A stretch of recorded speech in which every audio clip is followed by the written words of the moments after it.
큰 구렁텅이 오늘 말씀 제목입니다.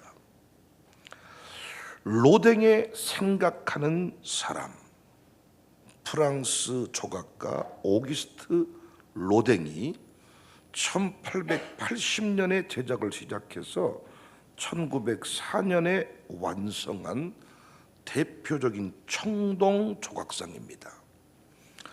이 조각상은 단테의 신곡에서 영감을 받아서 지옥의 문의 일부로서 계획이 되었습니다.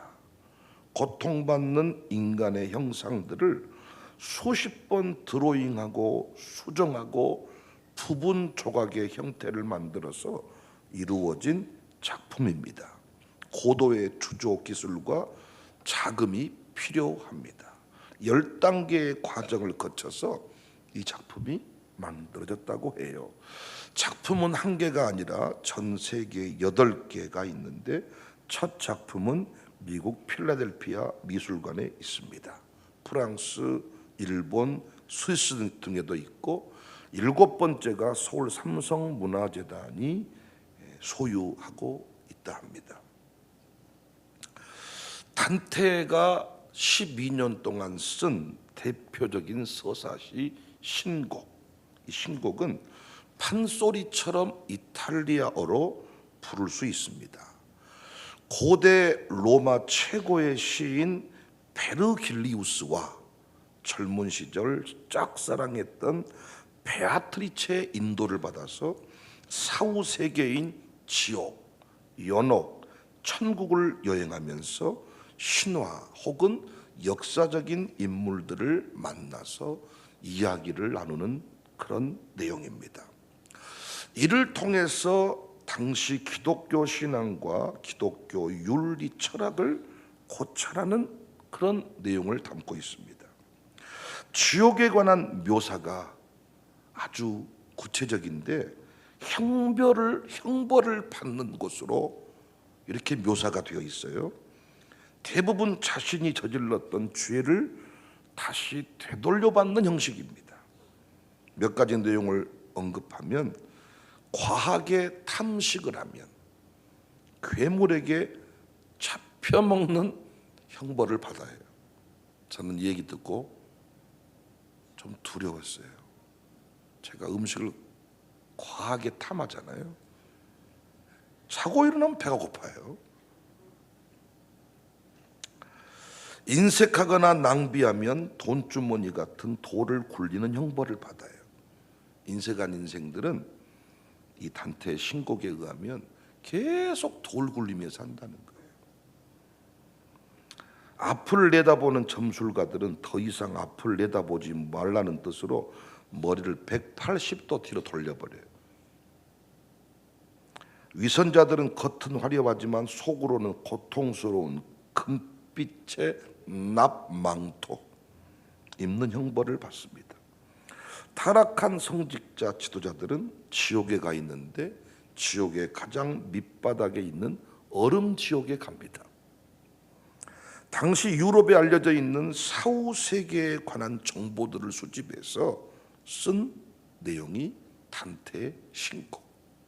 이 지옥의 심판에 관한 두려움을 로댕의 조각상 담고 있다는 겁니다. 불교에서도 지옥을 이야기합니다.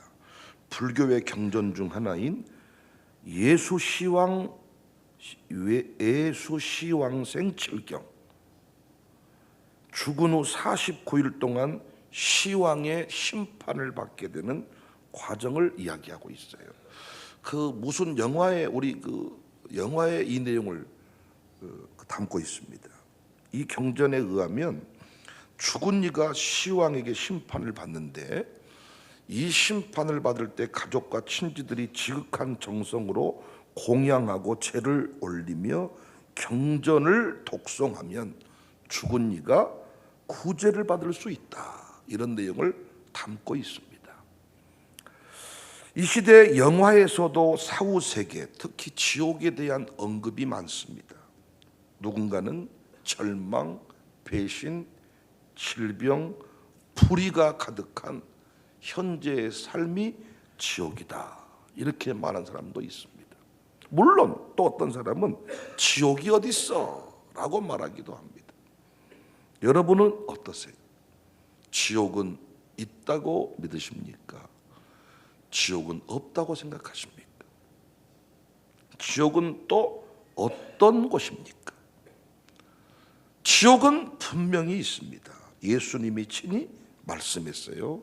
마태복음 18장 9절에 만일 내 눈이 너를 범죄하게 하거든 빼어내버리라. 한 눈으로 영생에 들어가는 것이 두 눈 가지고 지옥불에 던져지는 것보다 낫다.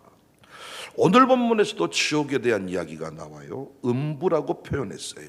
23절에 그가 음부에서 고통 중에 눈을 들어 멀리 아브라함과 그의 품에 있는 나사로를 보고 불러 이르되 아버지 아브라함이여 나를 긍휼히 여기사 나사로를 보내어 그 손가락 끝에 물을 찍어 내 혀를 서늘하게 하소서. 내가 이 불꽃 가운데서 괴로워하나이다. 그런데 제가 오늘 본문을 묵상하면서 제 눈을 사로잡는 대목이 따로 있었어요. 지금까지는 제가 이 부분에 그렇게 마음을 뺏긴 적이 없어요. 그런데 이번에는 달랐어요. 부자가 지옥에 갔는데 고통 중에 있는데 거기서도 나사로를 보내어 물을 달라고 합니다. 24절에 불러 이르되 아버지 아브라함이여 나를 긍휼히 여기사 나사로를 보내어 그 손가락 끝에 물을 찍어 내 혀를 서늘하게 하소서. 또 너무 뜨겁고 괴로우니까 나사로를 자신의 집에 보내어 형제들에게 증언하여 주기를 원합니다. 27절에 이르되 그러면 아버지여 구하노니 나사로를 내 아버지의 집에 보내소서. 여러분 뭘 좀 발견하셨어요? 나는 깜짝 놀란 게 죽어서까지 나사로에게 심부름시킬 생각을 하고 있어. 살아있을 때 분명히 부자는 나사로보다 높은 위치에 있었습니다. 훨씬 더 돈이 많아서 나사로를 부리며 살았습니다. 그런데 죽어서도 심지어 고통하는 음부에서조차 여전히 자신이 나사로보다 상류층이라고 생각해. 이때 아브라함은 말합니다. 25절 아브라함이 이르되 예 너는 살았을 때에 좋은 것을 받았고 나사로는 고난을 받았으니 이것을 기억하라. 이제 그는 여기서 위로를 받고 너는 괴로움을 받는다. 이 장면을 묵상하는 중에 떠오른 속담 한 구절이 있었습니다. 개버릇 남 못 준다.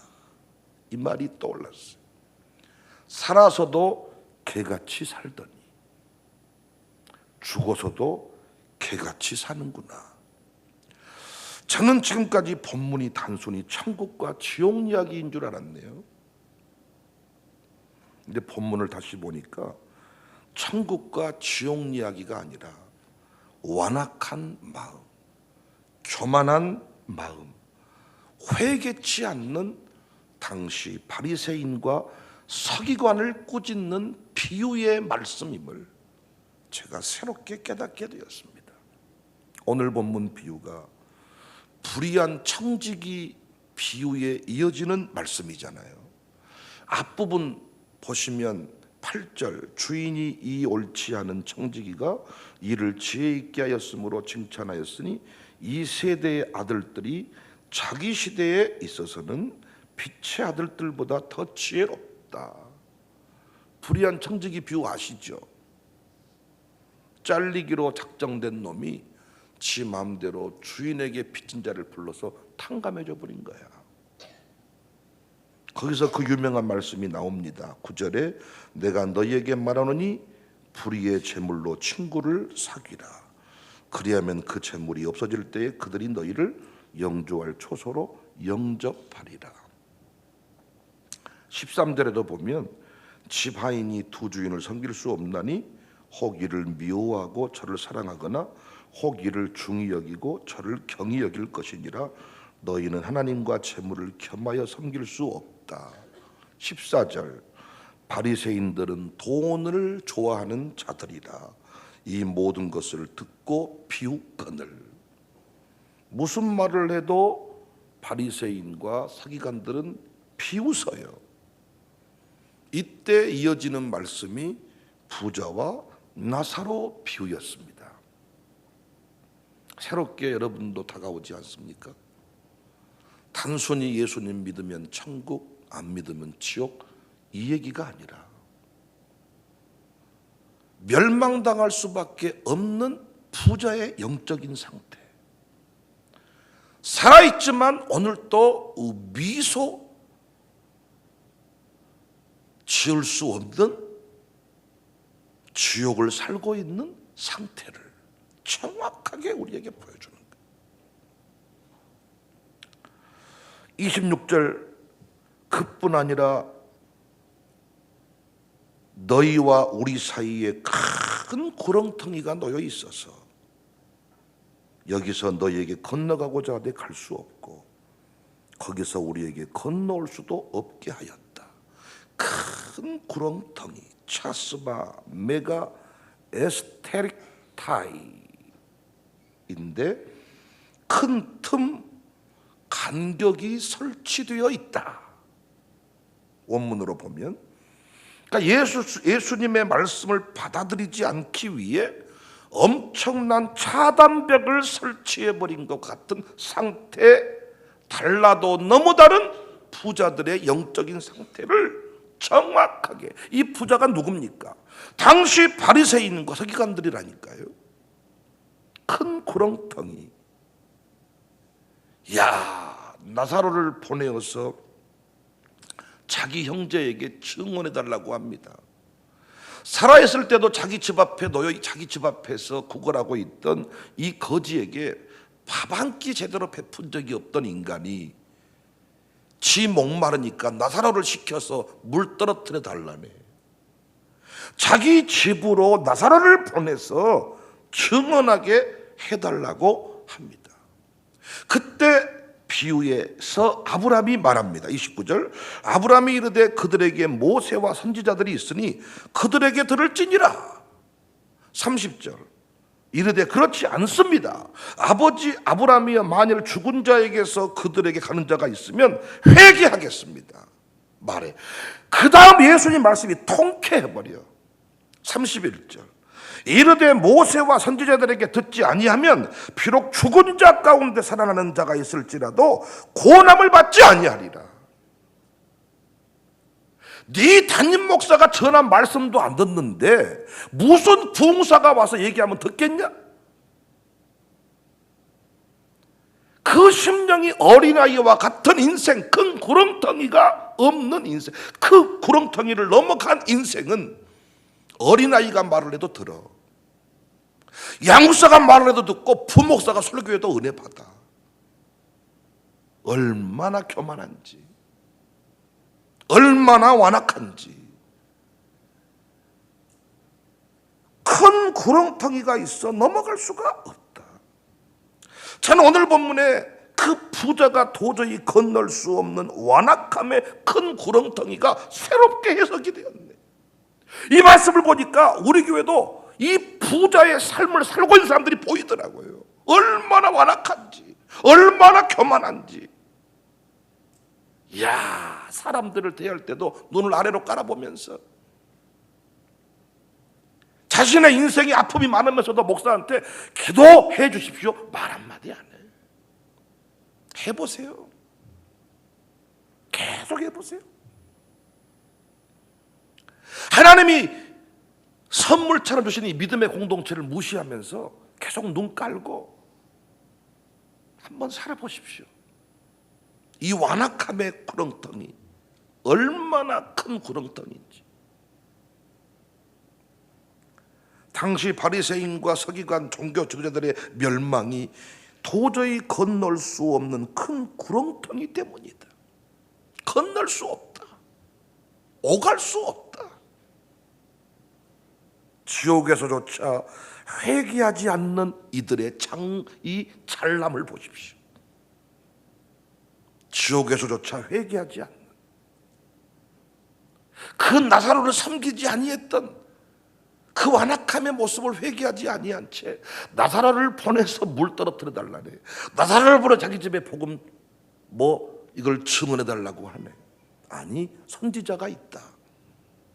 선지자의 말을 듣지 않는 인생은 죽었다가 깨어난 사람이 말해도 안 듣는다. 그 마음의 상태를 정확하게.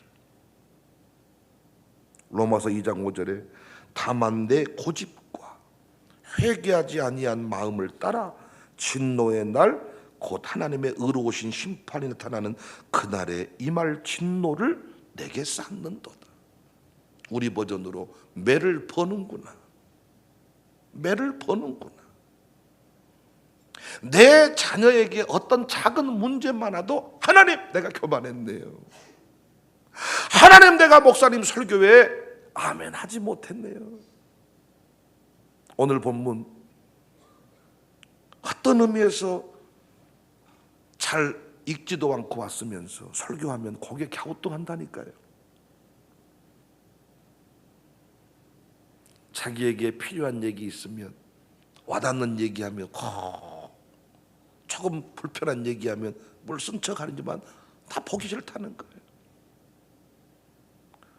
교회에서 무슨 일을 맡겨줄 때 그것이 평생 내가 어찌 이런 자리에 설 수 있겠습니까? 라고 하면서 감격하는 사람이 있는 반면에 다 벽을 설치해 놓고 여기까지만 합니다. 나는 절대로 안 합니다.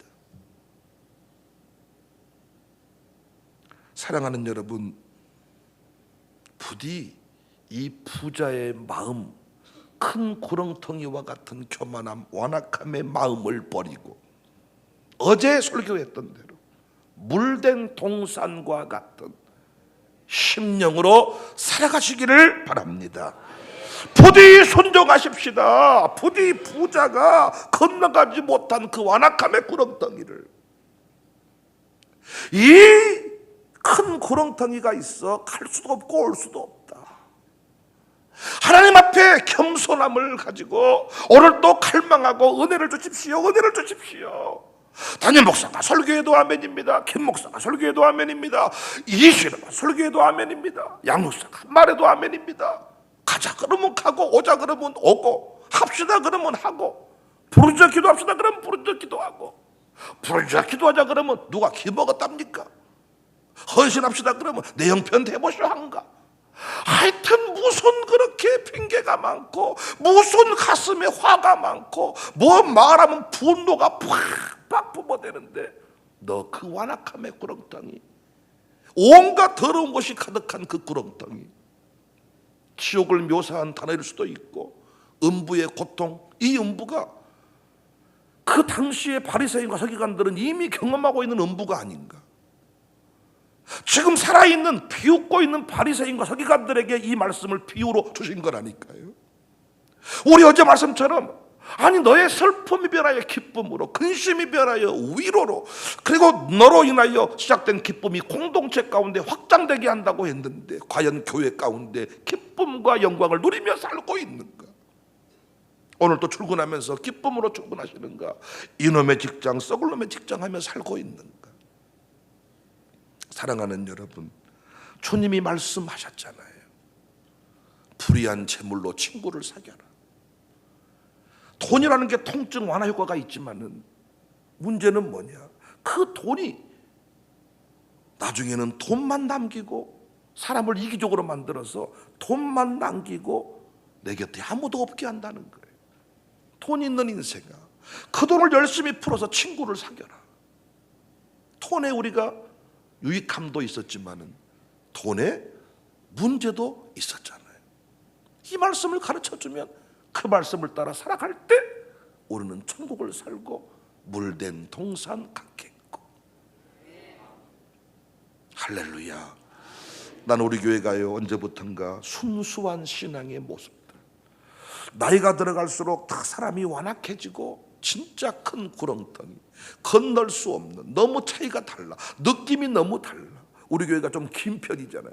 앞부분의 느낌과 중간 느낌과 저 뒤의 느낌과 4층의 느낌과 뭐 이렇게 다르다고 하던데, 언제부턴가 참 그 사람들이 완악해진다 이걸 느끼는 게 아니라, 우리 교회 책부자들 제가 볼 때 감사한 것 중에 하나가 점점 사람들이 어린애같이 순수해진다는 것을 제가 느끼고 있어요. 참 우리 교회 매력 중에 하나가 이것이구나. 뭔 말하면 들어, 뭔 말하면 믿어. 어떤 목사님이 그런 말 하더라고요. 자기는 진짜 은사가 하나 있는데 말씀이 믿어지는 은사가 있대. 자기는 말씀만 들으면 읽으면 믿어져 버린대. 그냥 내가 그 얘기 듣고 있다가, 목사님 그 부분은 나도 2등하기 싫습니다. 나도 성령이 감동하면 믿어져 버립니다. 그냥이. 그러니까 진짜 되는 교회는 어떤 교회냐, 목사가 설교하면 믿어져, 강구해도 믿어져, 선포해도 믿어져. 그런데 이미 지옥을 살고 있는 인생은 안 믿어져. 모든 게 불신이야. 과연 정말 진짜로 왜 저런 말을 하시나? 여러분 어떤 상태이십니까? 뭔 말하면 비웃고 있는 상태입니까? 뭔 말을 하면 아멘이 되는 상태입니까? 오늘 또 주님 앞에 은혜를 구하십시오. 나의 완악함의 뿌리를 뽑고 교만함을 뽑고 전능자가 되시는 주님 앞에 슬픔이 기쁨으로, 근심이 위로로, 그리고 나로 인하여 우리 가정이, 우리 공동체가, 청사교회가, 열방이 기뻐할 수 있는 삶을 살아갈 수 있도록 도와주십시오. 기도하십시다. 부디 이 부전은 넘어가지 못했던 그 큰 구렁텅이를 여러분과 저는 넘어갈 수 있기를 주님의 이름으로 축복합니다. 큰 구렁텅이에 빠져서 허우적대는 인생이 아니라 오히려 기쁨, 물된 동산의 은혜를 누리는 우리 교회가 될 수 있기를 주님의 이름으로 축복합니다. 제발 섬기며 사세요. 베푸며 사세요. 개 같은 인생아, 너 살아있을 때도 그렇게 배불리고 거지 같은 그 거지를 돌보지 않더니 죽어서도 나사로 덕 보려고 하냐. 나는 진짜 본문 보면서 예끼 개벌은 난 못 준다. 평생 그렇게 이 손 벌리지 못하고 나누지 못하고 살더니 예끼 인생아 못 간다. 얼마나 나 본문 보면서 시원한지 몰라. 아닙니다. 죽었다 살아온 사람처럼 웃기지 마라. 선지자에게 듣지 않는 인간이 누가 죽었다고 듣겠냐? 맞는 말이요. 청사교회에서 은혜 못 받은 인간이 기도원 가서 은혜 받아요? 아이고, 기도원 어떤 강사보다 제가 리얼하게 설교합니다. 저는 진짜 중요한 얘기는 제가 다 하지 강사 불러서 안 했어. 한 번도. 제가 분 강사예요. 담임 목사, 아니 설교 은혜 못 받은 사람이 누구 보고 은혜를 받아? 아이고, 명문대 간 사람 특징이 뭡니까? 학원 갔다 온 사람 한 명도 없어. 학교에서 하란 대로만 했습니다. 왜? 은사요 그것이. 사랑하는 여러분, 물된 동산과 같이 비웃지 말고 농담으로 여기지 말고, 제가 오늘 또 말했잖아요. 당신이 열심히 교회를 섬기면 당신 자식이 형통할 겁니다. 농담으로 여기지 말란 말이에요. 완악한 마음 버리고 주신 말씀대로 행할 때 기적의 간증의 주인공이 될 것입니다.